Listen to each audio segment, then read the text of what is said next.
बहुत बढ़िया, आगे स्लाइड आगे मिश्रा साहब, वंडरफुल। आप तो टेक्निकली भी बहुत स्ट्रांग है। बहुत बढ़िया, वंडरफुल। म्यूट हो गए हैं मिश्रा जी सर। शिव कुमार जी आप ना म्यूट हो गए हो। नहीं म्यूट, अबे हाँ म्यूट हो गए। हाँ भाई, सभी लोगों को आज के सेशन में दिल की गहराइयों से मेरा प्रणाम है, नमस्कार है। Welcome sir. सर ने आज मुझे आदेश दिया है मेरी लाइफ जर्नी के बारे में बताने के लिए। मैं आज आपको जरूर इतना बताना चाहूँगा कि बचपन से जवानी और जवानी से आज के डेट तक में मेरा लेवल, मेरा सोच, मेरा जीवन कैसे बदला है, किन किन चीज़ों से मैं गुजरा हूँ।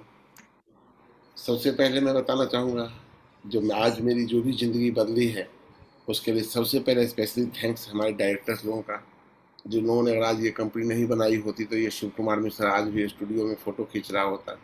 सभी डायरेक्टर को दिल से नमन है। और डायरेक्टर सर के बाद हमारे जीवन बदलने के लिए जो हमारे रिस्पेक्टेड मेंटर आदरणीय गुरु जी लोग हैं, जिन लोगों ने मुझे घिस घिस के समझा, जिनको देख के सुन के मैं आज यहाँ तक पहुँचा हूँ, सभी गुरुओं को दिल से नमस्कार, प्रणाम, चरण स्पर्श है।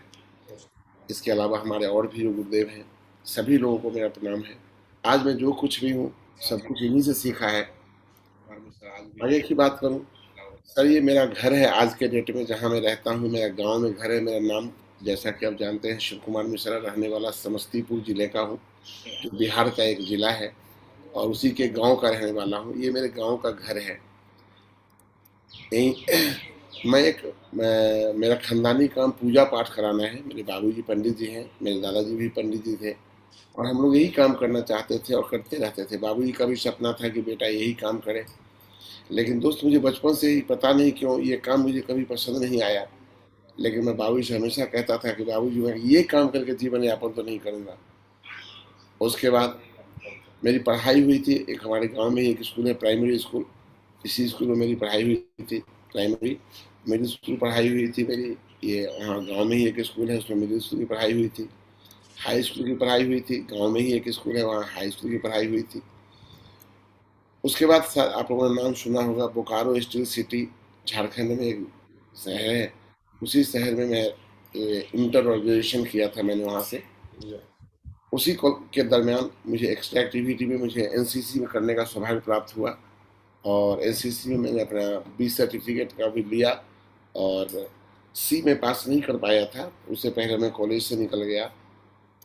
उसी एक्टिविटी के दरमियान मैं जब जीवन उस मुकाम की ओर जाने लगा कि अब जॉब के लिए कुछ करना है, तो मैंने जो जीवन में संघर्ष किए वो सबसे पहला स्टाफ सिलेक्शन का मैंने रिटर्न पास किया, CISF सब इंस्पेक्टर का मैंने रिटर्न पास किया, और बैंक क्लर्क का मैंने 3 बार रिटर्न पास किया। तीनों चीज़ों में मैंने रिटर्न कई बार पास किया, लेकिन उसके बावजूद भी मैं ओरल में सब जगह छट गया। शायद भगवान को मंजूर नहीं था कि मैं सरकारी नौकरी कर पाऊँ। उसके बाद बोकारो स्टील प्लांट में एक ज्योति का जॉब निकलने वाला था, उसकी भी मैंने तैयारी की, और बिहार में दरोगा के पद का भी इनके बहाली होने वाला था, उसको भी मैंने तैयारी की, पर ये दोनों कैंसिल हो गया। मेरा पूरा तैयारी किया रह गया और मैं उसमें भाग नहीं ले पाया। उसके बाद उसी दौड़ धूप में था तो बाबूजी बोलते थे कि बेटा मेरे साथ पूजा पाठ कराओ, तो कुछ दिन मैं बाबूजी के साथ पूजा पाठ कराना भी शुरू किया, चाहे वो किसी का दुर्गा पूजा कराना हो, सत्यनारायण का पूजा कराना हो, या लक्ष्मी पूजा कराना हो, बाबूजी के साथ इस काम को किया। और जैसा कि अब मैंने बताया आपको पहले ही कि मैं इस काम को कभी पसंद नहीं कर पाया था दिल से, तो फिर मैंने क्या किया कि एक नॉन बैंकिंग ज्वाइन किया। आज भी मुझे याद है 21 जून को मेरी शादी हुई थी 95 में, और उसके अलावा 10-12 दिन बाद हमारे भैया के एक साले साहब आए और बोले कि अब तो आपकी शादी हो गई, अब तो आपको कमाने के लिए कुछ सोचना पड़ेगा। तो फिर मैंने इस नॉन बैंकिंग को ज्वाइन किया, इसका नाम था लोक सेवा, और इसी कंपनी में मैंने काम करना शुरू किया। दोस्त, मैंने कभी ज़िंदगी में मेहनत से कमी कभी नहीं करी। मैंने ज़िंदगी में आज तक कोई ऐसा काम नहीं किया जिस काम को करते हुए मुझे लगा कि मैं इससे बेस्ट कर सकता था। मैं इस कंपनी में एक एजेंट बन के ज्वाइन हुआ, और मात्र 2 साल के अंदर में मैं इस कंपनी में बोर्ड ऑफ डायरेक्टर तक में चला गया था। एक बेहतरीन लाइफ जीने का मौका मिला, सब कुछ जानने का मौका मिला, लेकिन उसी बीच क्या हुआ कि ये कंपनी लगा कि अब फ्लॉप हो जाएगी, तो मैंने वहाँ से रिजाइन दिया, और जहाँ से मैं 6.5 लाख के कर्ज में चला गया। लगता था पहले कि जो आदमी लोग पंडित जी प्रणाम कहते थे, वही आदमी कहते थे पंडित जी और मेरा पैसा आप वापस नहीं करेंगे तो हम आपका ज़मीन जोत लेंगे। और वो बेइज्जती बाबूजी लोगों को बहुत बुरा लगता था समाज में, पर जो था वो था। उससे जो फ्री हुए लोगों का कैसे भी हाथ पैर जोड़ किया, किसी को आधा पैसा दिया, किसी को पौना पैसा दिया, कोई किसी को नहीं भी दे पाया। फिर आगे चला, अब क्या करूं? तो मुझे एक ऑडियो कैसेट का दुकान खोलने का मौका मिला। मेरे पास पूंजी नहीं था, तो मैंने एक ऑडियो कैसेट का दुकान खोला। इसका नाम था शिवा ऑडियो सेंटर।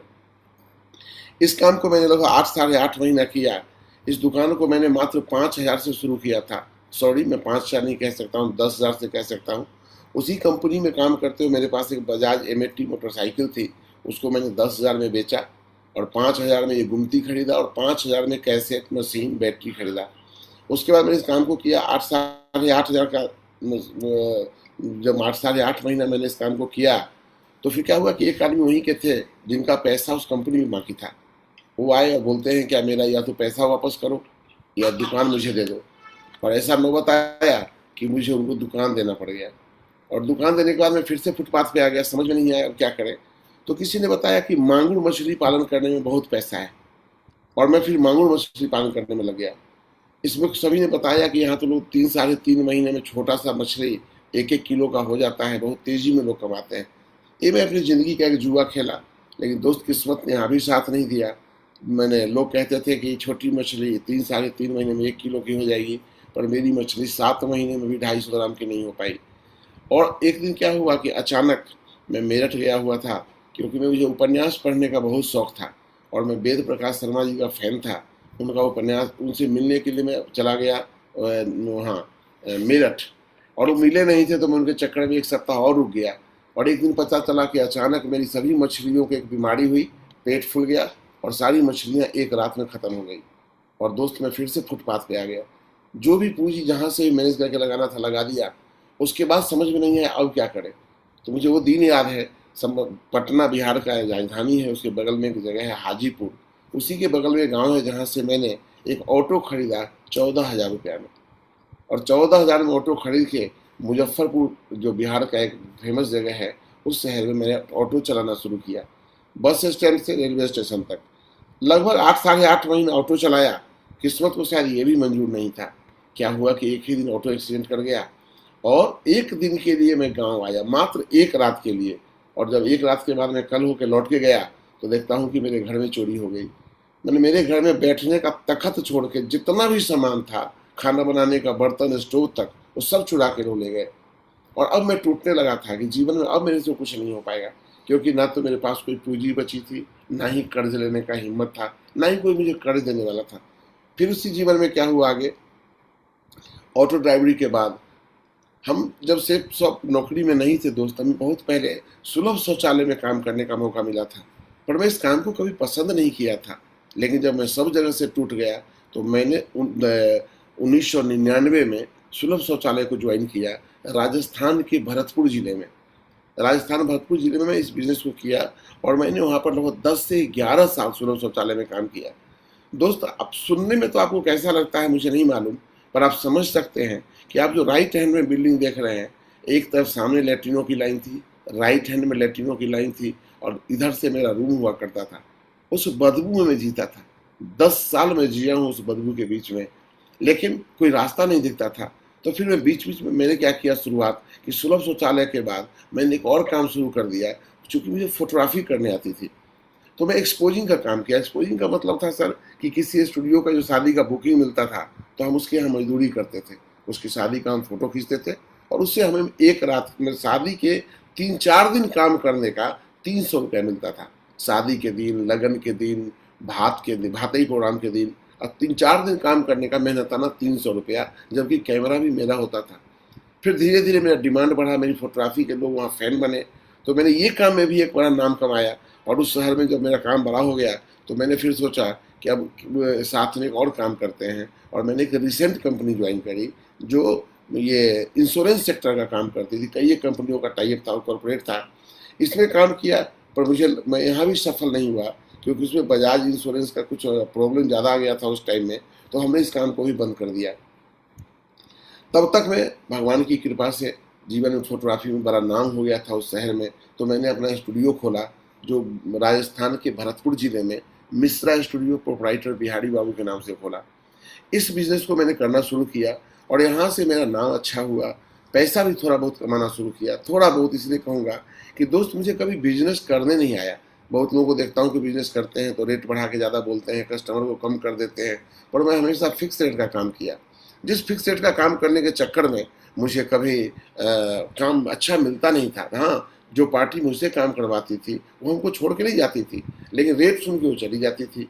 इसी काम को करते हुए मैंने सोचा, उसी समय कंपनी आई वेस्टीज। मुझे वेस्टीज कंपनी में लोगों ने ऑफर किया और मुझे लगा वेस्टीज कंपनी में मेरा जीवन बदल जाएगा। फिर मैंने वेस्टीज कंपनी में काम करना शुरू किया। 3-4 महीने 5 महीने काम किया। हो सकता है मुझे अनुभव का कमी कहें, आप जो भी कहें। एक दिन क्या हुआ, एक आदमी को मैंने चेहरे पर क्रीम दिया गोरा बनने के लिए। पता नहीं उसके साथ और क्या देना था नहीं देना था मुझे नहीं मालूम, पर उस आदमी के चेहरे पे फोड़े हो गए पूरे। अब वो बंदा कल हमको बुला के बोलता है, मिश्रा जी आपने ही ये प्रमोट किया था, मैं आप पे केस करूंगा। दोस्त उससे कैसे माफी भी मांग के मैंने उसी दिन वेस्टीज कंपनी को बाय बाय किया। वेस्टीज कंपनी से जब हटा, फिर फोटोग्राफी के साथ क्या करूं, तो किसी ने दिमाग डाल दिया कि LIC करने से LIC का कमीशन आते रहता है तो बहुत दिन तक काम चलते रहता है। फिर मैंने क्या किया कि LIC को ज्वाइन किया। लेकिन जब मैं LIC के क्षेत्र में कदम रखा तो मुझे लगा कि यहाँ पर लोग ऐसे हैं कि काम तो करते हैं और साथ में कमीशन दे देते हैं लोगों को। अब जो हम तो मैं तो नया आदमी था, जब भी किसी के यहाँ काम करने जाता था तो कहते थे, मिश्रा जी आप कमीशन कितना दोगे। अब कोई आदमी हमसे 5 चक्कर 10 चक्कर लगवा ले और जब हमसे कमीशन की बात करे तो मैं बोलता था, यार मैं कमीशन के लिए तो खुद काम करता हूँ, मैं आपको कमीशन कैसे दे सकता हूँ। और मजबूरी में मुझे दोस्त, मुझे मात्र पूरे 1 साल में 12 पॉलिसी होना चाहिए, वो 10 पॉलिसी हो पाया पूरे 1 साल में। और उसमें 2 पॉलिसी मेरे वहाँ के जो हमारे थे अफसर सीनियर, उन्होंने 2 पॉलिसी देके मेरा 1 साल के लिए क्वालिफाई करा दिया एजेंसी। उसके बाद मैंने LIC को छोड़ दिया। तभी क्या हुआ जीवन में कि उसी समय अन्ना हजारे जी का आगमन हुआ लाइफ में।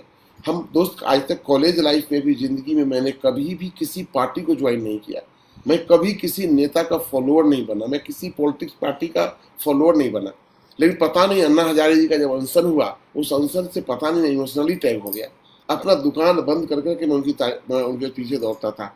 फिर आम आदमी पार्टी का गठन हुआ, मैं आम आदमी पार्टी का फाउंडर मेंबर बना। जैसा कि आप देख रहे हैं, अरविंद केजरीवाल सर के साथ मेरा फोटो है, मनीष सिसोदिया जी के साथ मेरा फोटो है। उस समय इसी का नशा चढ़ गया। वो होर्डिंग में बड़े बड़े फोटो छपते थे, बिहारी बाबू नाम छपता था। पता नहीं एक नाम का नशा सा हो गया। इस काम को करते रहे। तभी क्या हुआ दोस्त कि जीवन में एक दिन आया 2 जनवरी 2014, और इस 2 जनवरी 2014 को हमारे मोबाइल पे एक कॉल आया। वो कॉल बिहार से आया और मैं रहता था राजस्थान के भरतपुर जिले में। कॉल करने वाला और जो आदमी थे वो हमारे जीवन में बहुत महत्वपूर्ण थे, क्योंकि वो आदमी हमारे साथ नॉन बैंकिंग में काम किए थे, वो आदमी हमारे साथ मछली पालन किए थे, वो आदमी हमारे साथ कैशियर का दुकान किए थे, वो आदमी हमारे साथ ऑटो चलाए थे। और वो और कोई नहीं, आज के डेट में हमारे गुरु, हम जिनके देख रेख में काम करते हैं, आज मैं इनको ही समर्पित हूँ, मिस्टर अंजनी कुमार झा। मैं जरूर चाहूँगा एक ताली हमारे गुरुदेव के लिए, जिनके देख रेख में काम कर पा रहा हूँ मैं। इन्होंने मुझे बताया कि एक ऐसा, आप भरतपुर में रहते हैं, वहाँ पर एक राजमहल मैरिज होम है, वहाँ रविवार को एक टाइम मैनेजमेंट और फाइनेंशियली मैनेजमेंट के बारे में एक सेशन होने वाला है, आप उसको जाके देखिए। लेकिन चूंकि मैं इनसे बहुत रूबरू पहले से था तो मेरा दिमाग पहले ही कहा कि कोई कंपनी में हमको फंसाना चाह रहे हैं। और जैसा कि आप जानते हैं कि कंपनी के नाम से ज़्यादातर लोग भागते हैं, मैं भी भागा। मैं इनको उसी दिन बोला कि देखिए सर, वो क्या चीज़ है मुझे नहीं मालूम, पर मैं किसी भी काम को नहीं कर पाऊंगा फोटोग्राफी के अलावा, क्योंकि मेरा उम्र 46.5 साल हो चुका है। अब इस उम्र के बाद मैं जीवन बदलने की हिम्मत नहीं रख पाता हूँ। तब भी वो फॉलोअप जारी रखे और फिर बहुत बातों से इमोशनली बात करते रहे। तो मैंने बोला ठीक है, मैं एक दिन जाके बिजनेस देखूंगा। और वो दिन मैंने तय किया, 12 जनवरी 2014 रविवार था, कि मैंने तय किया कि इस दिन मैं जाके संडे सेमिनार देखूंगा। लेकिन जब सेमिनार फाइनल किया तो एक दिन पहले हमको आम आदमी पार्टी से फोन आ गया कि आज जाके कलेक्ट्रेट में जाके विरोध करना है किसी मुद्दे पे। तो हम लोग को कलेक्ट्रेट जाना था। तो हमने अपने सोचा कि अब उनको जुबान भी मैंने दे दिया है, अब मैं कैसे जाऊँ। तो जैसा कि आप देख रहे हैं, मैं यहाँ झंडा उठा के मोटरसाइकिल पे यहाँ पे हूँ, मैं यहाँ पे, फिर मैं आप देखें इस फोटो में भी मैं हूँ। तो उसमें क्या हुआ कि मैंने बोला कि वाइफ को जाके बोला कि आप जाके फंक्शन देख लीजिए और हम आम आदमी पार्टी का भी काम कर लेते हैं, निश्चित तौर पे हम लोग बढ़िया डिसीजन ले लेंगे। जब मीटिंग खत्म, अपने आम आदमी पार्टी का प्रोग्राम खत्म करके मैं गया, मैडम जहाँ पर प्लान देख रही थी, तो मैंने बोला क्या हुआ, तब तक इनका भी सेशन छूटा वहाँ पे। मैंने बोला क्या हुआ, तो बोले एक सेफ शॉप कंपनी है, सिक्योर लाइफ कंपनी है, दो बनाना पड़ता है, सूट लेना है जिंदगी में एक बार, लाखों रुपया मिलता है। तो ये तो हाउस वाइफ थी, इससे ज्यादा वो समझ नहीं पाई।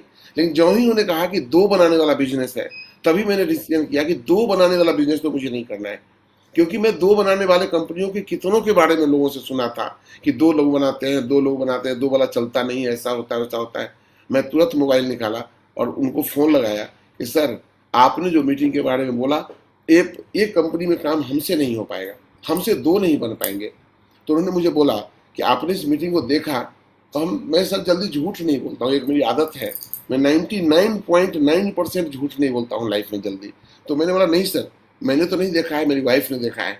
अब उन्होंने मुझे इमोशनली बोलने लगा, अरे आप मेरे भैया हैं, हमारे कहने पर आप 2 घंटा टाइम नहीं दे पाए, जाके देखते।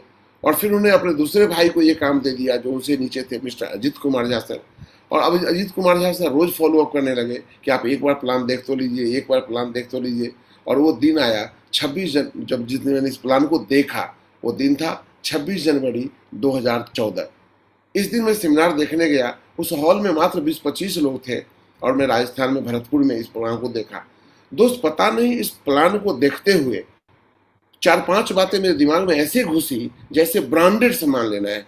आज तक मैंने जिसका काम किया उसने कहा मेरा माल बेचो, पर सेफ शॉप कहता था मेरा माल नहीं बेचो, जो माल मार्केट से खरीदते हो वो चीज एक बार हमसे खरीद लो। हमें ये बात पता नहीं क्यों बहुत अच्छी लगी। दूसरा बात यहाँ बताया गया कि यहाँ पर वीकली इनकम आता है। मुझे ये भी बात बहुत अच्छा लगा। क्यों? मैंने सोचा कि आज तक जितनी भी कंपनियों में मैंने काम किया वो महीने में तनख्वाह देती थी और भागती थी तो महीने भर का हिसाब लेके भागती थी। तो मैं सोचा अगर सेफ शॉप कभी भागेगी भी तो ज्यादा ज्यादा 1 सप्ताह का पैसा लेके भागेगी, अगला बार तो हम काम ही नहीं करेंगे। तो रिस्क मुझे कम लगा। उसके बाद मुझे बताया गया यहाँ 4 साल में रिटायरमेंट हो सकता है। मुझे इस बिजनेस में सबसे बढ़िया बात लगा रिटायरमेंट। ऐसा भी दिन आएगा, क्योंकि मैं फोटोग्राफी करता था और फोटोग्राफर तब तक रिटायर नहीं हो सकता जब तक उसकी उंगलियां चलेगी, जब तक उसको काम मिलेगा। तो मुझे लगा कि अरे सर ऐसा रिटायरमेंट हो सकता है, ये बहुत बढ़िया बात है। लेकिन एक चीज पर डाउट हुआ कि यहाँ पर लाखों रुपया कमाया जा सकता है। लेकिन लगा कि मैं 20 से 22 हजार रुपया कमा रहा हूँ 46 साल की उम्र में। मैं पूरा साल फोटोग्राफी करता था, सीजन आता था तो 50-60 हजार कमा लेता था और सीजन खत्म हो जाता था तो 4-5 हजार महीना कमाता था। तो मुझे एवरेज में 20 से 22 हजार महीना कमाता था। तो मैंने इस बिजनेस को करने का डिसीजन लिया और तुरंत अपने सर को फोन लगाया, सर मैं इस बिजनेस को करूंगा और एक नहीं 3 आईडी से करूंगा। अपने आप मुझे पता था कि 3 आईडी का क्या फायदा होगा, क्योंकि मैंने बहुत कंपनियों को देखा हुआ था। तो सर ने बोला बहुत बढ़िया। तो हमने बोला सर मेरी आईडी लगा दीजिए। तो बोले लगा दीजिए मतलब? हमने लगा दीजिए सर। तो पैसा? बोले पैसा नहीं है मेरे पास में। तो बोला पैसा नहीं है? हम नहीं सर, मैं आप अच्छी तरह जानते हैं कि मेरे पास पैसा नहीं है, अभी मैं बहुत कर्ज में हूँ, आप लगा दीजिए, 2 से 3 महीने में हम पैसा वापस करेंगे। तो पता नहीं उन्होंने मुझे कहा कि भैया मैं चाहूँ तो पैसा तो लगा सकता हूँ, लेकिन मेरे गुरुदेव ने बताया है कि इस बिजनेस में जिसको भी आप डायमंड बनते हुए देखना चाहते हैं उस आदमी का पैसा कभी मत लगाना, क्योंकि जब तक नहीं जाएगा उसका धन तब तक नहीं जाएगा उसका मन, और हम आपके लिए पैसे नहीं लगा सकते। पता नहीं क्यों दोस्त, मैं अपने को बहुत ईमानदार आदमी मानता हूँ, और जब उन्होंने पैसा देने से मना किया तो मुझे ये बात बुरा लगा कि यार ये पैसा इतना नहीं दे सकते। उस समय ट्रिपल आईडी 15,600 से शुरू होता था। हमने कहा कि सर आप दे देंगे? मैं पैसा नहीं दिए। फिर मैं अपने मकान मालिक से कांटेक्ट किया, क्योंकि उनका मेरे पास लाखों रुपया कर्जा पहले से था। बहुत अच्छे इंसान थे, 2% ब्याज पे पैसा देते थे। दोस्त मैंने उनसे पैसा मांगा, उन्होंने बोला अभी तो नहीं है, लगभग मैं महीने के लास्ट में दे पाऊंगा। 1 फरवरी को उन्होंने पैसा दिया और इस बिजनेस को मैंने ज्वाइन किया। दोस्त वो दिन था 2 फरवरी 2014, जिस दिन मैंने 2% ब्याज पे पैसा लेके इस बिजनेस को ज्वाइन किया ट्रिपल आईडी से। दोस्त मैंने बिजनेस को ज्वाइन करने में 1 महीना जरूर लगा दिया।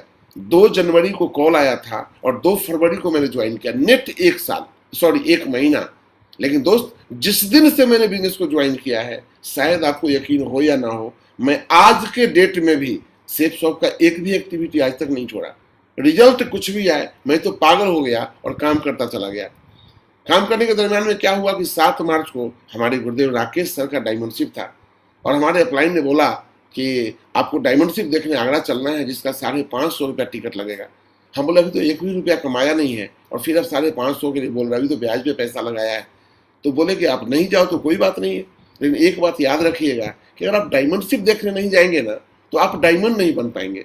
और तब आप हमको कभी कहोगे जो मैं डायमंड नहीं बना, तो मैं सब दिन यही बात कहूंगा कि आपने डायमंडशिप नहीं देखी।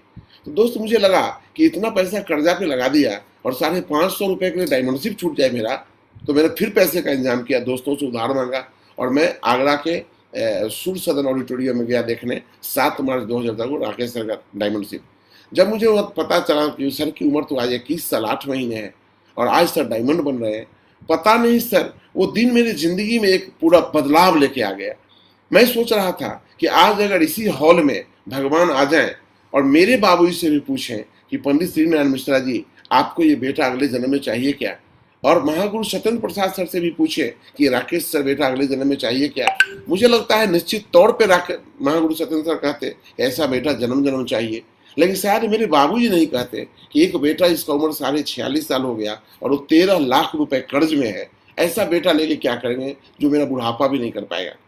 दोस्त उसी दिन मैंने मुट्ठी बांधी और उस साथ यकीन नहीं मानेंगे सर, उस हॉल में मैंने बहुत रोया अपने आप को, ये सोच के कि मेरा जीवन तो बेमानी है, कर्जों में ही कटता जा रहा है। उसके बाद जीवन में एक और घटना घटा कि भरतपुर में हमारे गुरुदेव अजय पंडित सर आए और इनका कोर्ट ट्रेनिंग था। हमारे गुरुदेव ने बोला कि मिश्रा जी अगर इस तरह का कोर्ट ट्रेनिंग आपने एक बार कर लिया तो जीवन आपका बदल जाएगा। दोस्त आप समझना इस बात को कि मेरा ज्वाइन कराने वाले आदमी तो समस्तीपुर बिहार में रहते थे, फोन से ज्वाइन कराया, और मैं राजस्थान भरतपुर में रहता था। दोस्त मुझे बोलना नहीं चाहिए, बुरा नहीं बात नहीं है, लेकिन मैं बताऊं दोस्त कि मुझे आज तक कभी अपलाइन के साथ मैंने फॉलो अप नहीं किया। मुझे किसी अपलाइन ने फॉर्म भरना नहीं सिखाया, मुझे किसी अपलाइन ने प्लान देना अलग से प्रैक्टिकली नहीं सिखाया कि मेरे साथ गुरुदेव जाएं और मैं प्लान दूं कि मैं अच्छा प्लान दे रहा हूं खराब प्लान दे रहा हूं। मेरा कभी कोई फॉलो अप करने मेरे कोई सर नहीं गए। जो मन में आया, मेरे में पागलपन चढ़ गया था डायमंड बनने का, बस कोई लॉजिक नहीं। और फिर उसी समय में हमारे पता चला कि दिशा ट्रेनिंग होता है जहाँ दशा बदल जाता है, और 4 मई से 7 मई 2014 को महागुरु सत्येंद्र प्रसाद सर ने जिम कॉर्बेट में होटल सैमसारा में एक दिशा ट्रेनिंग दिया। इस ट्रेनिंग ने तो हम लोगों का मैंने दिशा सोच ही बदल दिया और लगा जिंदगी कहीं है तो यही है। बस उसके बाद हम लोग पागल होकर काम करने लगे। वहीं का ये पहचान है, वही मेरा देख रहे हैं आप, वहीं के कुछ चंद लम्हे हैं जो हमारी यादें हैं। तो इसको करता रहा। उसके बाद दोस्त मैं इतना पागल हो चुका था सेफ सॉफ्ट के प्लानों को सुन के, जब सर लोगों का कहानियां सुनते थे, सर लोगों का वीडियो सुनते थे, महागुरु हमारे जो सामने बैठे हैं सरकार वीडियो सुनते थे, वीडियो से सुना था सरकार, ऐसे ही लोगों का वीडियो सुन के पागलपन चढ़ा और दिमाग में एक बार डिसीजन लिया क्या स्टूडियो अब नहीं करेंगे, और स्टूडियो को अपने जीवन से हटा दिया। और स्टूडियो को हटा के डिसीजन लिया सेफ सॉफ्ट करने का, और फिर success support system and royal dreamers team के बैनर तले मैं लगातार काम करने की अवसर होता चला गया। काम करने के दरमियान दोस्त 24 अगस्त को 2014 को मैं सिल्वर बना, जो हल्का चाहत होता है, पहला स्टेप हासिल किया।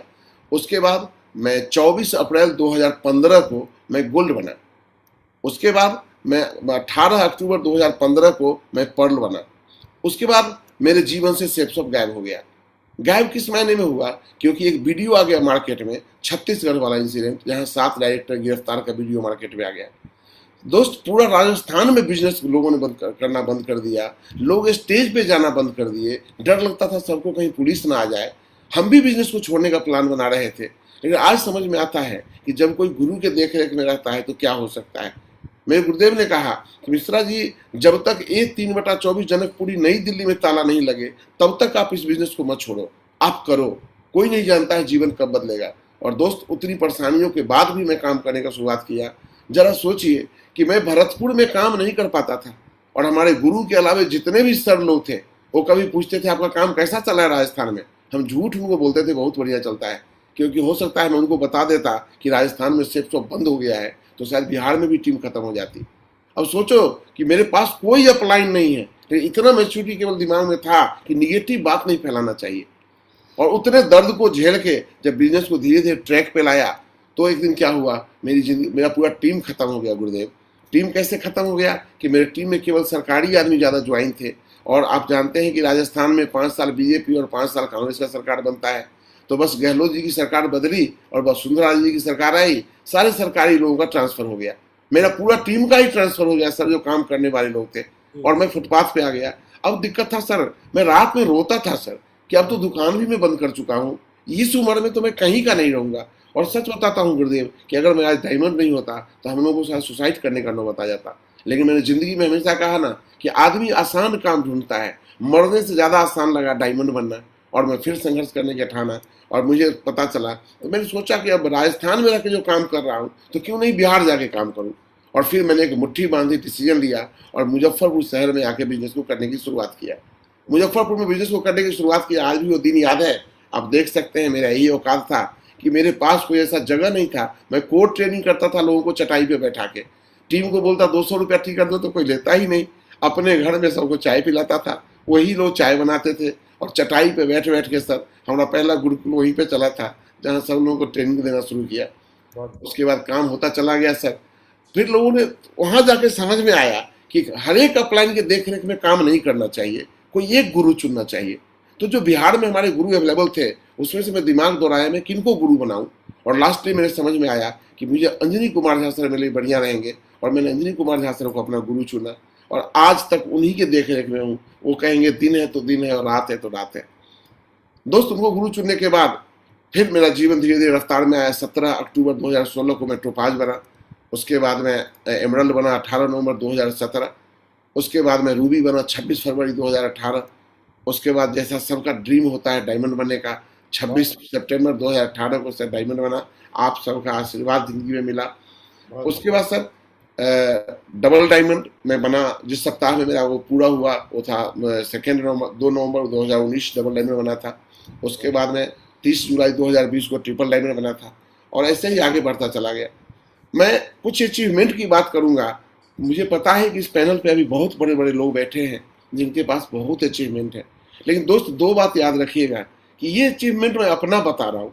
जो बिल्कुल गरीबी से उठ के, जो आदमी 13 लाख के कर्ज से उठ के और उसका ब्याज चुकाना पड़ता था और वो आदमी के जीवन में क्या क्या बदलाव आया, तो मैं अपने केवल लाइफ स्टाइल की बात करता हूँ।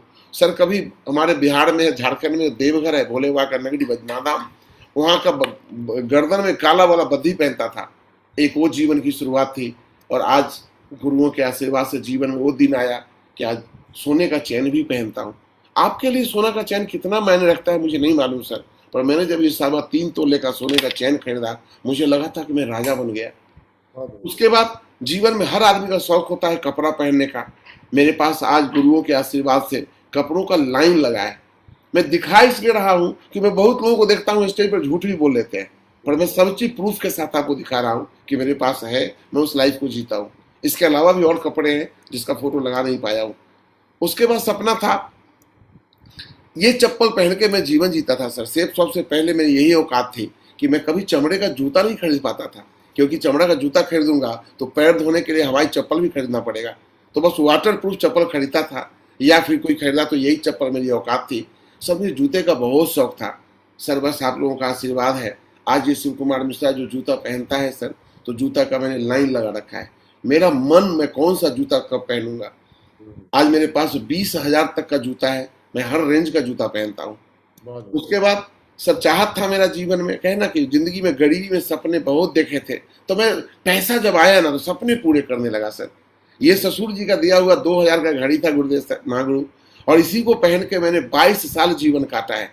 लेकिन अगर मेरे में औकात होता तो 22 साल पहले ही घड़ी 2000 से बदल के 3000 का हो गया होता। लेकिन थैंक यू हमारे सभी गुरु, थैंक यू सेफ शॉप। इस बिजनेस में आया तो पहला ये 12,000 घड़ी खरीदा, फिर ये 2.25 लाख का घड़ी खरीदा, फिर ये 75,000 घड़ी खरीदा, फिर सेफ शॉप में अब तक मैं गुरुदेव 2,70,000 का घड़ी खरीद चुका हूँ, जो अपने अलग अलग कलर के हिसाब से पहनता हूँ। उसके बाद गुरुदेव हर आदमी का एक सपना होता है चश्मा पहनने का। सर मैं अभी जो चश्मा पहना हुआ हूँ ये भी चश्मा 65,840 रुपया का है सर। और सर क्या है ना सर कि मैंने शौक पूरा किया है सेफ शॉप में।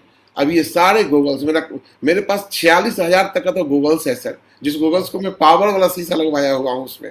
तब तक मैं 2,50,000 का तो चश्मा रखा हुआ हूँ सर पहनने के लिए। उसके बाद सर मोबाइल किसी का शौक होता है, इस मोबाइल के साथ मैंने सेफ शॉप ज्वाइन किया था। कुछ दिन काम करने के बाद क्या हुआ सर, ये मोबाइल खरीदा, ये मोबाइल गायब हो गया, फिर दूसरा मोबाइल खरीदा, वो मोबाइल एक बार सर ऑफिस गया तो जेब से निकाल लिया, फिर तीसरा नोट फोड़ लिया।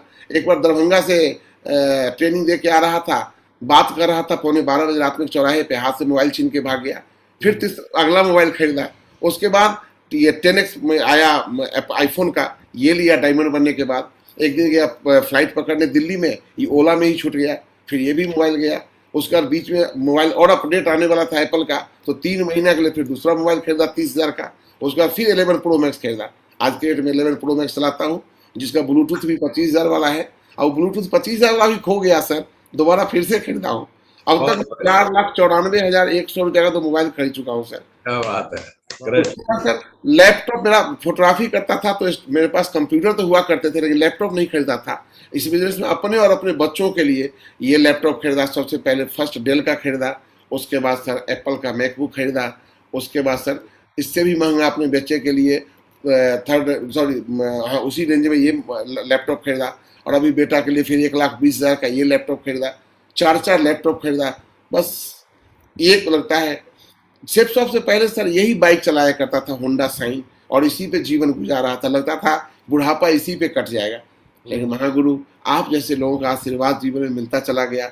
मेरा सपना था बचपन से बुलेट चढ़ने का। मेरे गांव में एक मुखिया जी थे, जब वो बुलेट से चलते थे तो सब लोग उनकी, अरे मुखिया जी का बुलेट आ गया। पता नहीं कानों को ये बात बहुत अच्छा लगता था सर। जब थोड़ा बड़ा हुआ, शरीर मजबूत हो गया, तो लोग और मजाक में कहते थे, मिश्रा जी आपका शरीर तो बुलेट चढ़ने वाला है।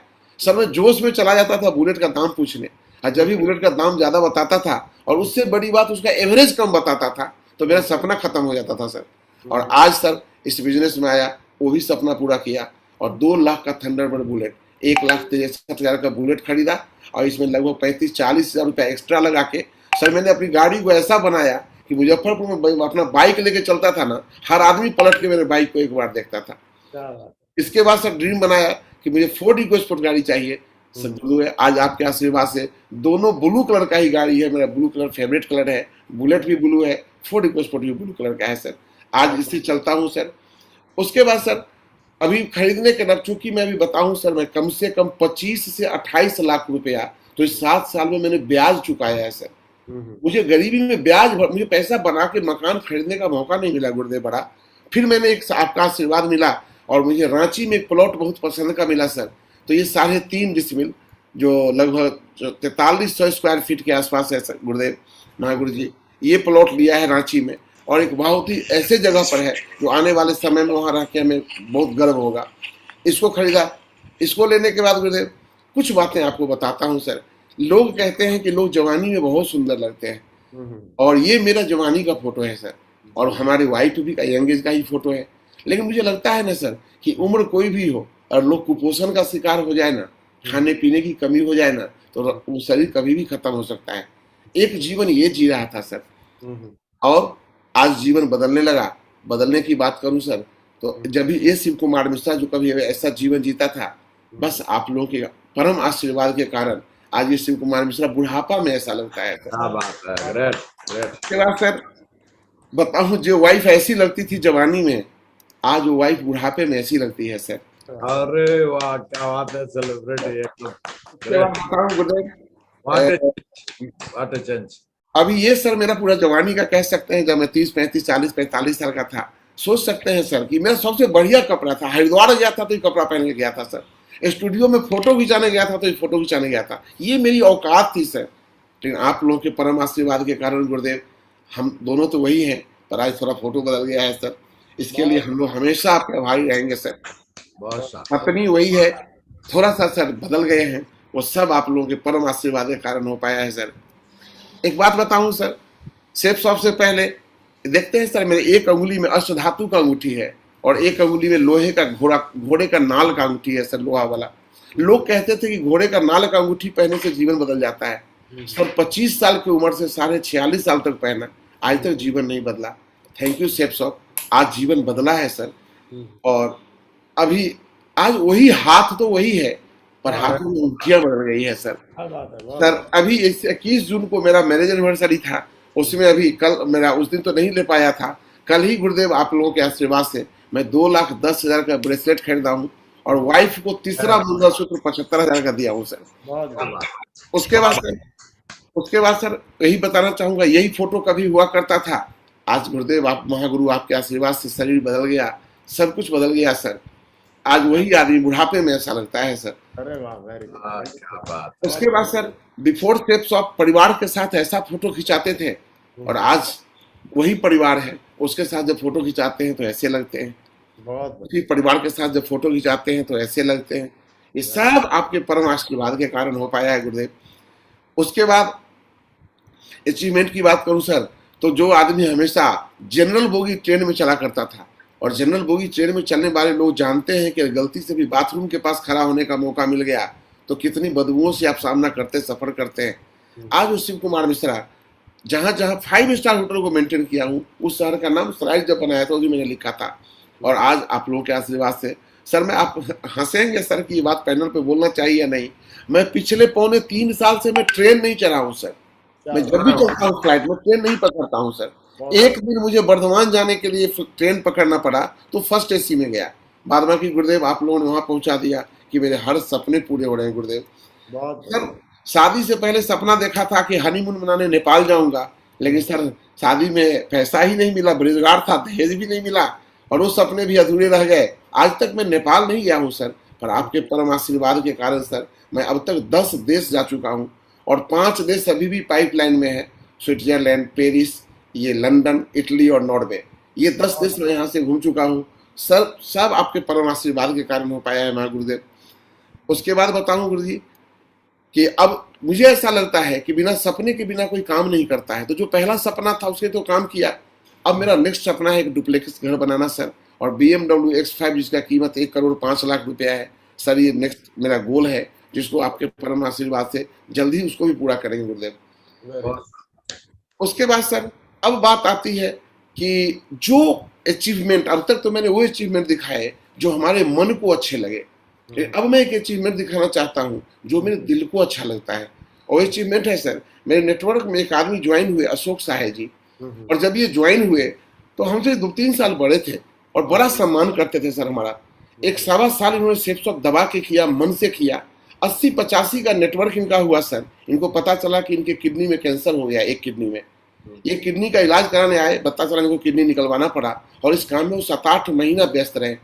तब तक में इनके और अपलाइन और हम लोग मिलकर इनके लेग को चलाते रहे, और जब ये सही हो के आए तब तक इनका नेटवर्क 150 लोगों का हो चुका था। और फिर बाद में उन्होंने काम करना शुरू किया।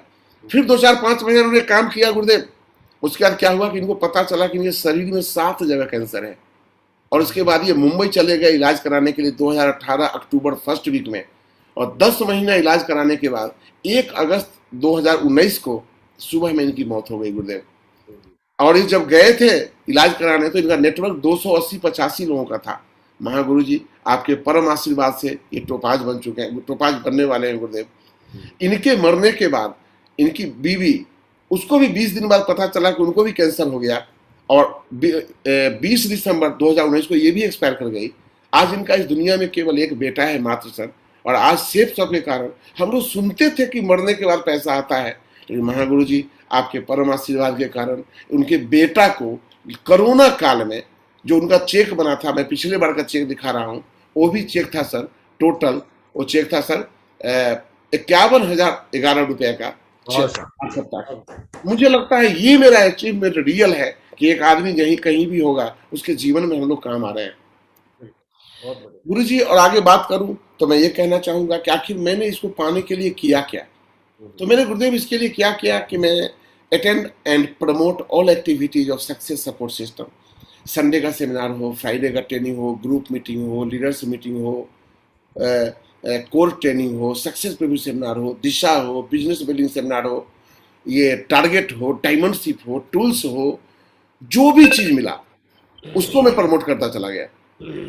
और इसको प्रमोट करने के कारण आज मैं जहां भी हूँ गुरुदेव, हमारे टीम को जो भी एजुकेशन मिला जो मैं समय पर नहीं ले पाया था, आज आपके परम आशीर्वाद के कारण वो सब लेते हैं।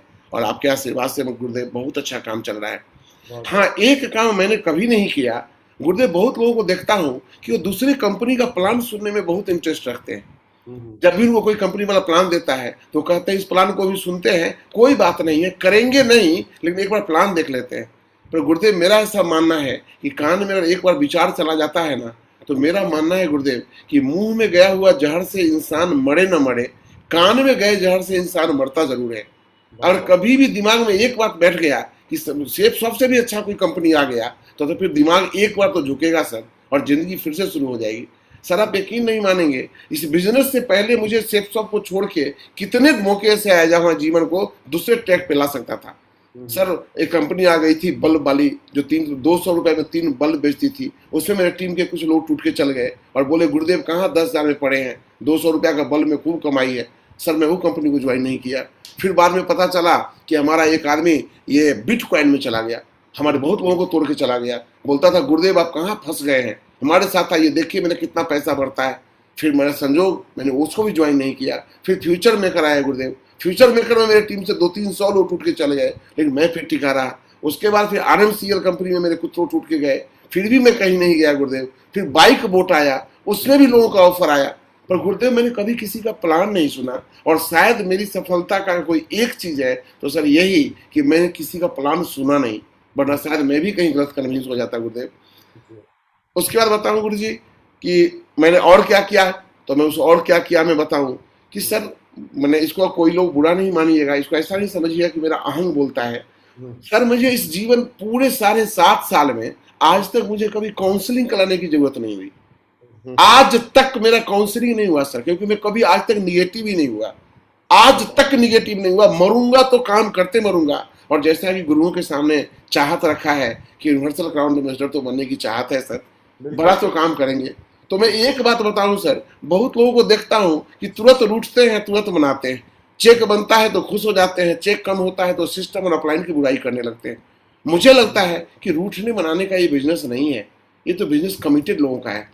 एक बार जुबान दे दिया तो दे दिया, जिसको हमने वादे कर दिए कि तुमको डायमंड बनाऊंगा तो उसको डायमंड बनाने के लिए जान लगा देनी चाहिए, ऐसा मेरा मानना है गुरुदेव। हम इस काम को करते हैं गुरुदेव। उसके बाद गुरुदेव बताऊं आपको कि इस बिजनेस में जब आया तो ट्रेनिंग में बोला जाता था कि अर्जुन और हनुमान 2 चेला होता है। गुरुदेव आप यकीन माने गुरुदेव, मैं आज तक कभी अर्जुन नहीं बना अपने अपलाइन का। मैं जब भी रहा मैं अपने आप को बदल दिया था हनुमान में।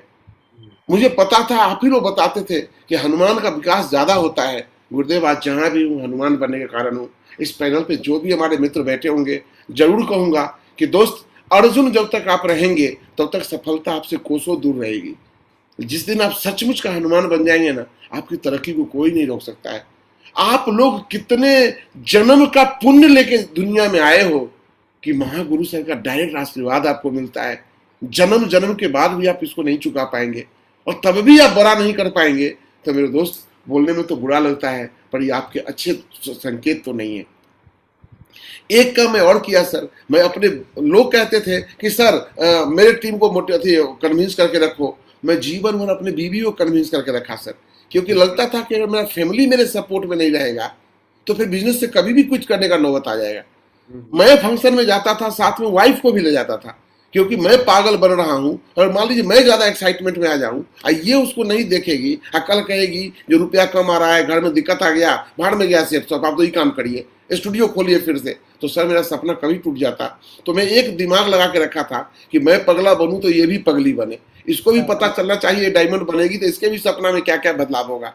तो गुरुदेव ये हम दोनों पागल पगली बने रहे, ये सफलता का दूसरा कारण है गुरुदेव।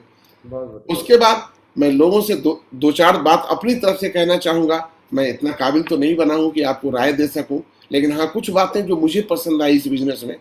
आपका भविष्य इस बात पर निर्भर करेगा सीखते समय आपका ध्यान कहाँ रहता है। क्योंकि मैंने देखा है सर, जब मीटिंग चलता है पैनल पे बहुत सारे लोगों का ध्यान कहीं और रहता है। जब फिजिकली मीटिंग होती है, फिजिकली ट्रेनिंग होता है, किसी को बाथरूम जाने से ही फुर्सत नहीं है, पर कुछ लोग आंख फाड़े पूरे सेशन को देखते हैं। तो मैं ये जरूर चाहता हूं कि आदमी का सफलता इसी बात पर डिपेंड करता है कि आप सीखते समय कैसे हो, क्योंकि सारा लोग अलग काम करते थे और अर्जुन केवल उन चिड़ियाओं को ही देखता था। दूसरा कहना चाहूंगा, आपकी नीयत कैसी है। मेरा अपना मानना है गुरुदेव कि जिसकी नीयत अच्छी है उसकी नियति अच्छी बन के रहेगी। आज मैं आपका कायल हूं सर, आपका बहुत बड़ा फैन हूं सर, कि आपने संस्कार दिया कि जिंदगी में नीयत बढ़िया है तो नियति बढ़िया होगी। सर आज मैं जहां कहीं भी हूं नियत के कारण, क्योंकि गुरु होने से कोई फर्क नहीं पड़ता। राम भगवान के भी गुरु थे भोलेनाथ, जिनको इज्जत करते थे, और रावण के भी गुरु थे भोलेनाथ। दोनों एक ही समय में युद्ध के समय वो भी भगवान का पूजा कर रहे थे, वो भी भगवान का पूजा कर रहे थे, लेकिन जीता कौन? तो राम। क्यों? उनकी नीयत थी अपनी बीवी लाने की, और रावण की नीयत थी दूसरे की बीवी हड़पने की। इसलिए एक ही भोलेनाथ के होने के बावजूद जीत राम भगवान के श्रेणी में गया। मुझे लगता है अगर आपका नीयत सचमुच बढ़िया है, क्योंकि आपकी नीयत दो ही आदमी जानता है, एक आपकी अंतरात्मा और एक आपकी परमात्मा। इसके अलावा आपकी नीयत को कोई नहीं जान सकता। इसको जरूर मेंटेन करें। दूसरा, आप कैसे नेचर के आदमी हैं, आपको क्या चीज ज्यादा पसंद आता है, लेफ्ट हैंड वाला संस्कारी लोग या ई आधे कपड़ों में रहना, ये बढ़िया चीज है, बढ़िया फोटो, ऐसा फैशन है। आप कैसे मानसिकता के लोग हैं, ऐसा ही मानसिकता आपका सेफ शॉप पे फिट बैठेगा, ये आपकी सफलता का कारण बन सकता है। अगला, आप अपना समय कैसे व्यतीत करते हैं। जब द्रोणाचार्य गुरुकुल में सब लोग दिन भर प्रैक्टिस करते थे, तो अर्जुन रात में भी प्रैक्टिस करता था और बाद बाकी लोग रात में खेलते थे। तो कुछ लोग सेफ शॉप में दिन रात सेफ शॉप में ही लगे रहते हैं, लेकिन कुछ लोग डायमंड बनने के क्रम में भी गुरुदेव कभी कुछ कर रहे हैं, कभी कोई मनोरंजन कर रहे हैं, ससुराल जा रहे हैं, बर्थडे मना रहे हैं। मुझे लगता है ये सफलता में शक पैदा कर देता है। महागुरु जी, आप ही लोगों ने सिखाया था। सबसे बड़ा बात, आपका सलाहकार कौन है, क्योंकि जैसा कि सब जानते हैं द्रोणाचार्य का ये दुर्योधन का सलाहकार शकुनी था और पांडवों के ये कृष्ण, और आप जानते हैं कि 100 भाई होने के बाद भी वो हार गया। ये मायने रखता है कि आप जीवन में प्रभावित किससे होते हैं। ये बहुत बड़ी बात है, पूरे नेटवर्क में सबसे बड़ी बात है तो वो कि आप किसके प्रभाव में हैं। एक बात और कहना चाहूंगा सर, दिखने में तो ये 13 भी लगता है और दिखने में तो ये 20 भी लगता है। कोई इसको 20 भी पढ़ सकते हैं, कोई इसको 13 भी पढ़ सकते हैं, लेकिन गुरुदेव अगर इसके साथ ये 2 खड़े हो जाएं तो इसको 13 कोई नहीं पढ़ेगा गुरुदेव, इसको 20 ही पढ़ेगा लोग। लेकिन जब इसके साथ ये खड़े हो जाएं तो अब इसको कोई 20 नहीं पढ़ेगा गुरुदेव, 13 ही पढ़ेगा। आप क्या हो इससे कोई फर्क नहीं पड़ता, आप किनके साथ खड़े हो सारा फर्क इसी का पड़ता है, आप किसके साथ में रहते हैं। मुझे ऐसा लगता है गुरुदेव, अच्छे लोगों की संगत में रहो, क्योंकि सुनार का कचरा भी बादाम से महंगा बिकता है। बहुत लोगों को देखता हूं जो हमेशा सफल लीडर के संपर्क में रहते हैं, और बहुत सारे लोग निगेटिव लोगों से उससे पूछते हैं तुम्हारा काम काहे नहीं चल रहा है, तुम्हारा काम काहे नहीं चल रहा है। हमें लगता है कि आपको उनसे पूछना चाहिए जिनका काम चल रहा है कि आपका काम कैसे चल रहा है। लोग गलत डायरेक्शन में गाड़ी घुमा लेते हैं अपना। एक बात वही फिर कहूंगा कि अपने आप से पूछना है कि आप अब तक अपने अपलाइन के कैसे शिष्य हैं, अर्जुन या हनुमान। अगर आपके गुरु को हर बात में लॉजिक देकर समझाना पड़ रहा है तो फिर आप अर्जुन हैं, और अगर केवल यस सर और जी सर करते हैं तो निश्चित तौर पे आप हनुमान हैं। तय आपको करना है आप क्या हैं। एक बात और कहना चाहूंगा, मेरी नजर में सफलता के सूत्र, मेरा अपना मानना है, मेरा विचार है, इसे सहमत ना भी हो तो मेरी बातों का बुरा ना माने, कि गुरु और शिष्य का चुनाव सोच समझ कर करना चाहिए। अगर आपका गुरु बकलोल आ गया तो भी जीवन पार नहीं लगेगा, और बकलोल चेले पे हाथ डाल दिया वो भी आगे नहीं बढ़ता है। जो दोनों को दमदार होना ज्यादा जरूरी है। उसके बाद सारा काम गुरु से पूछकर करना चाहिए। बहुत लोगों को देखता हूं कि सब अपलाइन से राय लेते रहता है, 2 4 5 अपलाइन के संपर्क में रहते हैं, कभी वो कुछ राय दे दिए, कभी वो कुछ राय दे दिए। मैंने उनका विकास रुकते देखा है। महागुरु जी, एक आदमी से पूछना है तो क्यों, इज्जत सबका करना है, पर पूछना राय एक ही से लेना है। चाहे ऐसा नहीं, बुरा नहीं मानिएगा सर, कि जिन्होंने नीचे वाले को, आज मान लीजिए सर एनसी विश्वास जी को किसी ने गुरु बना लिया, तो मुझे नहीं लगता है कि उसको आपसे राय लेना चाहिए गुरुदेव। जिसको गुरु बनाया है राय तो उसी का होना चाहिए, बाद बाकी का सम्मान होना चाहिए, ऐसा मेरा मानना है, अनुभव कहता है मेरा। उसके बाद सर सलाह केवल जो मैंने बोला वही बात, बाद बाकी अपलाइन से सहायता मांगिए, राय नहीं लीजिए उनसे। दूसरा, हमेशा जागते हुए और भागते हुए अपलाइन और गुरुलाइन के साथ काम करें। अगर आपका अपलाइन और गुरुलाइन दोनों ऐसा है जो हमेशा जागा है, नेटवर्क के लिए भाग रहा है, सपने बड़े हैं, यकीन मानिए आपका भविष्य सुरक्षित है। अगला बोलूंगा, अपलाइन या गुरुलाइन से कभी झूठ नहीं बोलना चाहिए। गुरु जी, मैं इस बिजनेस में कभी झूठ नहीं बोलता हूँ गुरु जी। मेरे अपलाइन कभी नहीं कह सकते हैं कि अगर मैं कभी पूछ भी देंगे ना आप कहाँ क्या कर रहे हैं, तो मैं उनको डिजिटल लोकेशन बताता हूँ मैं कहाँ क्या कर रहा हूँ। हमें लगता है कहीं गुरुदेव बगल में खड़े होकर हमको ट्राई मार रहे हो, मिश्रा जी अभी कहाँ हो, और मैं कोई दूसरा चौक बता दूं तो बोलेंगे मिश्रा जी झूठ बोलता है। मैं कभी झूठ नहीं बोलता गुरुदेव। उसके बाद बताऊं, अपलाइन या गुरुलाइन से कभी चालाकी नहीं करनी चाहिए। इस बिजनेस में बहुत लोगों को देखता हूं कि अपलाइन से भी चालाकी कर जाता है, लेकिन वो एक बात भूल जाता है कि आपने अपलाइन को धोखा नहीं दिया है, क्योंकि आपका अपलाइन इस खेल का मास्टर है। आप जो जो दाव खेलोगे ना उसको सब पता है, लेकिन चूंकि ये बिजनेस ऐसा बना है कि वो आपको टाइट होके बोल नहीं पाता है, लेकिन वो आदमी देखता है आपको अपने नजरों से गिरते हुए। इसलिए कम से कम अपलाइन से चालाकी कभी नहीं करना मेरे मित्र। एक बात कहूंगा, महागुरु से ही सीखा है, नशे का सेवन किसी हालत में नहीं करना चाहिए। मैंने कितने नेटवर्क को मरते देखा है जो दारू पी के, गुटखा खा के जीवन में गलत संस्कार को डेवलप किए। और हमेशा खुश रहें और पॉजिटिव नजरिया रखें। बहुत लोगों का सूरत तो ऐसा देखता हूं सर, जैसे वो अपने पापा का अंतिम कर्म करके अभी लौट के आ रहा है, मुस्कुराहट तो उसके चेहरे पे आता ही नहीं है गुरुदेव। मुझे लगता है अभी तक मोदी साहब ने हंसने पर टैक्स नहीं लगाना है, तो तब तक हंस लेना चाहिए लोगों को। मैं ऐसा करता हूँ सर, मैं खुश रहता हूँ। चेक बना तो बढ़िया, नहीं बना तो बढ़िया, काम चला तो बढ़िया, नहीं चला तो बढ़िया। एक लाइन ये जरूर देना चाहूंगा, मेरा अपना मानना है सर, जैसे सिबिल स्कोर काम करता है बैंक में, कि अभी आप पंजाब नेशनल बैंक से पैसा लिए और टाइम पे नहीं चुकाए तो पता चला SBI आपको लोन नहीं दे रहा है क्योंकि आपका सिविल खराब हो गया। उसी तरह इस बिजनेस में आपका किसी अपलाइन के प्रति सिविल खराब हो गया, आज किसी अपलाइन से 5,000 लिए, आज उसको वापस नहीं कर रहे हैं, उससे झूठ बोले, इसको टाइम दे के नहीं दिए, इससे आपका सिविल खराब होता है। और जिंदगी में ऐसे भी मौके आते हैं जब आप लोगों के मदद के मोहताज होते हैं, लोग मदद भी करना चाहते हैं, लेकिन आपकी नेचर और खराब आदतें देखकर आपकी मदद नहीं कर पाते। जैसे कि देखिए, सब चाहता है कि तेंदुआ के सिर से वो बर्तन हटा दिया जाए, सबकी चाहत होगी, जानवर फायदे में रहेगा। अगर इससे देखो गाय बिल्ली होती ना तो लोग हटा देते, लेकिन सबको पता है इसको हटाते सबसे पहले उसी को खा जाएगा। तो अपना सिविल इतना खराब ना रखें कि कोई आपको सहायता करने से डरे। एक बात और कहना चाहूंगा, रोज अपलाइन का रोना मत रोइए। अपलाइन आएंगे तो प्लान दिखाएंगे, अपलाइन आएंगे तो फॉलोअप होगा, अपलाइन आएंगे तो गुरु होगा। जीवन में अपलाइन के भरोसे काम करिएगा तो छोटा नाम होगा, और अपने बल पर काम करिएगा तो बड़ा नाम होगा। और अपना बल पर काम करने वाले को देखिएगा।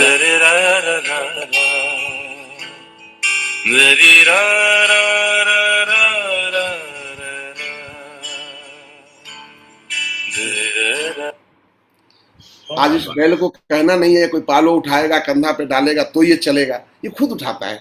मुझे ऐसा लगता है जो भी ऐसा जिम्मेदारी लेते होंगे उनके जीवन में परेशानियां नहीं आती होगी गुरुदेव। और एक वीडियो दिखाता हूँ, इसका मैं ऑडियो बंद कर दूंगा, कि लोगों को मैं एक निवेदन जरूर करूंगा कि अपलाइन को चुनने में चाहे जितना वक्त लगाइए, लेकिन अपलाइन से डरिए। सेफ शॉप में ज्यादा लोग सफल क्यों नहीं होते हैं? क्योंकि उनको डर किसी से नहीं लगता है। देखिए उस दुनिया के लोगों को देखिए कि उस दुनिया के लोग क्या करते हैं गुरुदेव, कि बाहर इतना सीना भर पानी है और झंडा फहराना है तो झंडा फहराने पहुंच जाते हैं, घुमा दे, वो झंडा फहराने पहुंच जाते हैं, पानी में ड्यूटी कर रहे हैं। चालू भाई, देखा है ना गुरुदेव कि पानी में झंडा फहरा सकता है, क्यों? नौकरी का डर है, नौकरी चला जाएगा। लेकिन अपलाइन कहे कि आपको फॉलो अप करने जाना है, वो मीटिंग करने जाना है इतना, इससे कम पानी में, तो बोलता है सर नाटक मत करो, सर पानी में कौन जाएगा सर? तो जो आदमी ऐसे डर के सेफ शॉप करेगा, मेरा मानना है दुनिया में कोई माइक का लाल उसको डायमंड क्या यूनिवर्सल काउंटर बनने से भी नहीं रोक सकता है। डर तो होना चाहिए उस अपलाइन का जिसके देख रेख में हम काम करते हैं। बहुत बढ़िया। अगला एक बात कहना चाहूंगा, मैंने बहुत लोगों को देखा है सर स्टेज से लंबी लंबी बातें करते हुए, लेकिन मुझे लगता है सफलता पाने का सबसे सस्ता रास्ता उन सलाहों पे चलना है जो हम दूसरों को देते हैं। हम दूसरे को कहते हैं ड्रेस पहना करो, हम दूसरे को कहते हैं टाइम पे आया करो, हम दूसरे को कहते हैं लिस्ट बनाया करो, हम दूसरे को बोलते हैं हर एक्टिविटी में आओ, और पता चलता है हम ही गायब हो जाते हैं। मुझे लगता है इसको मेंटेन लोग करें तो जीवन में बड़ा सफलता मिल सकता है। एक बात अपने दिल का कहूंगा, जो मैंने हमेशा सोचा, जब से मैंने सेफ शॉप सोचा, मेरी सोच क्या रही, मुझे सफलता मिले या ना मिले ये तो मुकद्दर की बात है, पर मैं कोशिश भी ना करूं ये तो गलत बात है। मैंने हमेशा कोशिश किया है, जीवन बदलेगा, मुझे डायमंड बनूंगा या नहीं ये मुझे नहीं मालूम था गुरुदेव, पर मैंने अपने हिस्से का काम किया है। बस लास्ट स्लाइड एक दिखाऊंगा, जीवन में आपसे कौन मिलेगा ये समय तय करेगा, जीवन में आप किससे मिलेंगे ये आपका दिल तय करेगा, परंतु जीवन में आप किस किस के दिल में बसेंगे ये आपका व्यवहार तय करेगा। इस बात को शायद प्रायोरिटी पे जरूर रखना चाहिए जीवन में। और एक लास्ट स्लाइड, अच्छा इंसान बनो, अच्छा इंसान बनो, अच्छा इंसान बनो, क्योंकि अच्छे लोगों की सबसे बड़ी खूबी यह होती है कि उन्हें याद नहीं रखना पड़ता है, वो याद रह जाते हैं। वाह क्या बात, ग्रेट। बस बहुत बढ़िया। इसी के साथ मैं अपने स्लाइड को यहाँ पर समाप्त करता हूँ। महागुरु जी, बोलने के क्रम में कोई भी ऐसी बात मेरे मुंह से निकल गई हो जहाँ आपको लगता होगा कि मिश्रा घमंड से बोल रहा है, तो मेरी वो भावना नहीं थी, मुझे क्षमा करेंगे। और अगर कोई बात आप लोगों को, जो हमारे नए लोग सब हैं, उनको अच्छा लगे, तो मुझे लगता है सफलता का ही रास्ता है। और फिर एक बात कह के बात खत्म करूंगा, आप लोग इस पृथ्वी लोक के सबसे सौभाग्यशाली आदमी हो। आपके पिछले कई जन्म का पुण्य रहा होगा जो गुरुदेव की आंखों आपको देखती है। बहुत बड़े सौभाग्य के आदमी है। अब तो जिंदगी में इतना बड़ा काम करना चाहिए कि गुरुदेव आप पे फक्र करें कि आप उनके टीम का हिस्सा हो। गुरुदेव सादर चरण स्पर्श, गलतियों को माफ करेंगे गुरुदेव। बहुत बढ़िया Mishra ji, well done, proud of you.